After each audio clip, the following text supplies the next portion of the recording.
துலா ராசிக்கு பங்குனி மாத கிரகநிலைகளை ஆராய்ந்து பார்க்கும் பொழுது உங்கள் ராசிநாதன் சுக்கிரன் உச்சம் பெற்றிருந்தாலும் அவர் வக்ரம் பெற்றிருக்கிறார். எனவே உடல் ஆரோக்கியத்தில் சிறு சிறு தொல்லைகள் உருவாகும், மருத்துவ செலவுகள் உண்டு. உங்கள் ராசிநாதன் சுக்கிரனும் சூரியனோடு இணைந்திருப்பதால் விரயங்கள் கொஞ்சம் கூடுதலாக இருக்கும்.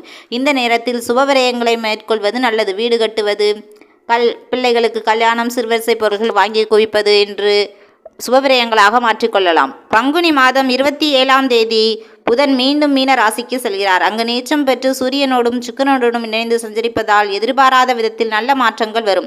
அதே சமயம் ஆரோக்கியத்தில் அதிக கவனம் செலுத்துவது நல்லது. அலைச்சல் அதிகரிக்கும், ஆதாயம் குறைவாகவே கிடைக்கும். உத்தியோக மாற்றம் உறுதியாகலாம். ஆடை ஆபரண சேர்க்கை உண்டு. ஆன்மீக பயணங்கள் உருவாகும். பொதுவாழ்வில் உள்ளவர்களுக்கு அதிகார அந்தஸ்து கிடைக்கும்.